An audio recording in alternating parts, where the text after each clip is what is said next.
This video is going to explain to you about the algebra vocabulary words that we will be using over the next couple of weeks. Some of these words might be words that you've heard before, but a lot of them will be brand new to you as a fifth grader. The first word that we're going to talk about is prime number. A prime number is a whole number that is greater than 1 with exactly 2 factors, 1 in itself.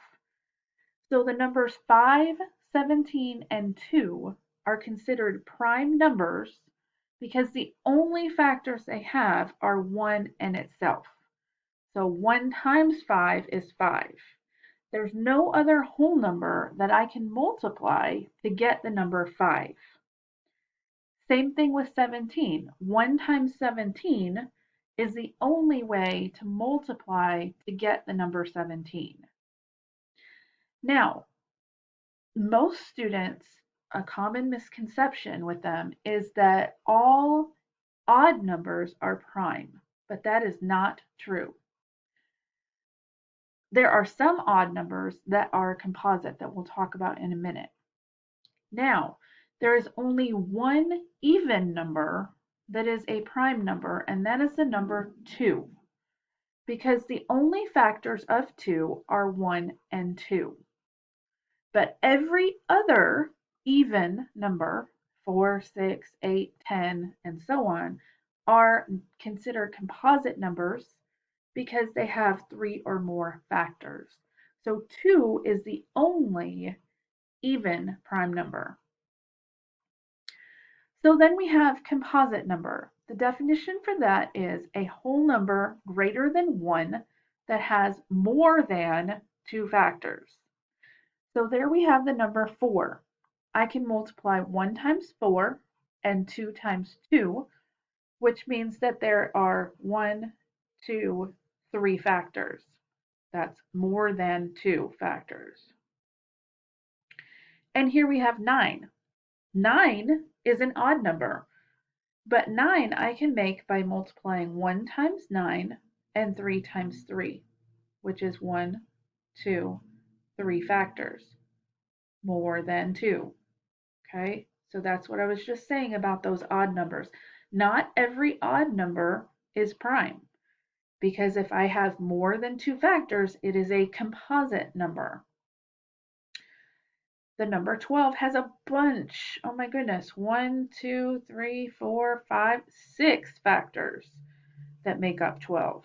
That's definitely more than 2 factors.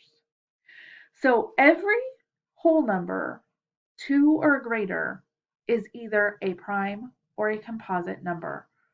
And you just have to look and see, does it only have 2 factors or does it have more than 2 factors?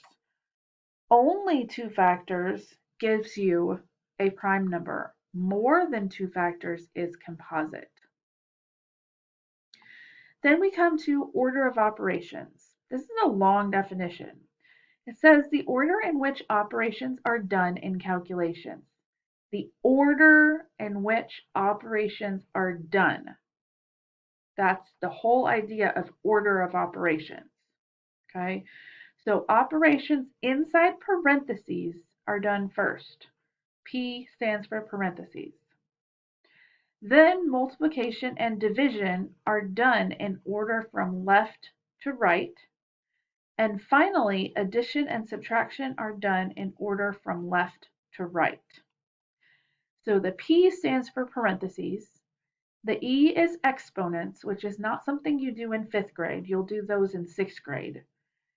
The M is multiplication, D is division, A is addition, and S is subtraction. We have brackets. Brackets are the same thing as parentheses, okay? They just look different. So these are the symbols. These are the brackets, okay? I kind of think of brackets as like little sideways staples. So these symbols are used to group numbers or variables in mathematical expressions.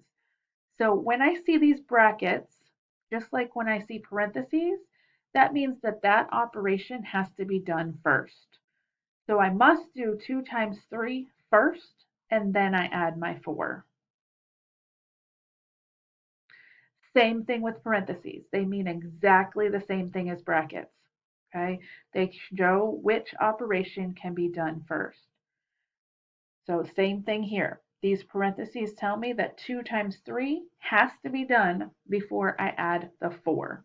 If I had parentheses here on the 3 and the 4, then that would mean that the 3 plus 4 would have to be done, and then the times 2. So whatever is in parentheses has to be done first. Then we have the word equation, root word equa. Okay, equation, equa, equal. Think of it that way. So an equation will have an equal sign, equa. An equation is a number sentence that uses an equal sign to show that two expressions have the same value.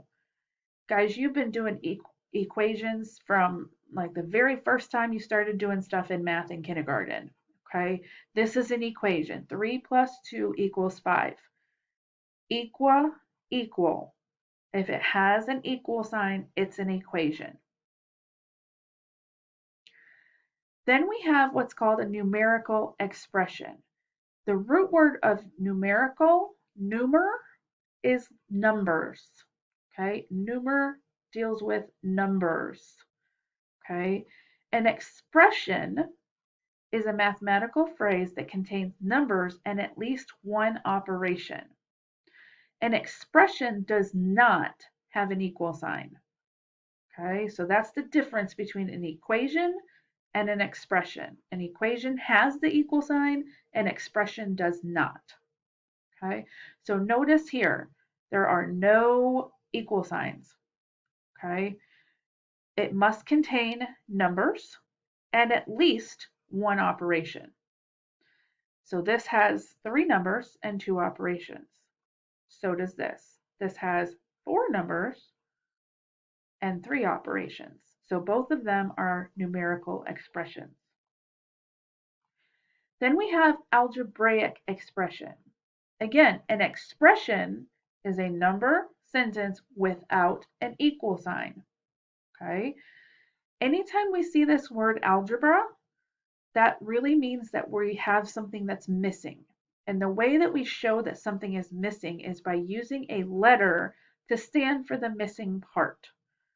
So an algebraic expression is a mathematical phrase involving a variable. A variable is a letter that stands for something we don't know, or variables, meaning there could be more than one, numbers, and operations. Okay, so again, neither one of these mathematical phrases has an equation. So these are, or an equal sign. So these are not equations. These are expressions. They have variables. This one has an x, and this one is an n. They have numbers, and then they have operations. Okay, these variables are just numbers that I don't know yet. Okay, those are unknown numbers that I need to find, or they will give me the unknown and I have to fill it in. And there we have the word unknown. Okay, an unknown in math is a symbol or letter, such as X, we usually use letters, that represents a number in an expression or equation. This is also something that you guys have been doing since kindergarten. Okay, I bet you didn't know that you were doing algebra in kindergarten, but you were. Because if you had a number sentence like this, 2 plus blank equals 10, well, the blank was the unknown, and you had to find what fit there to make this a true sentence. I could also, instead of having a blank, I could put a symbol. I could put a triangle. 2 plus triangle equals 10. Well, what I'm trying to find there is I'm trying to find out what that triangle represents. Okay, same thing as that blank. Okay, well, that is exactly what happens when we have a variable. Okay, when we have a letter, instead of a symbol or a blank line, it means the same thing. 2 plus x equals 10. That just means I don't know what x is right now, and I need to find it.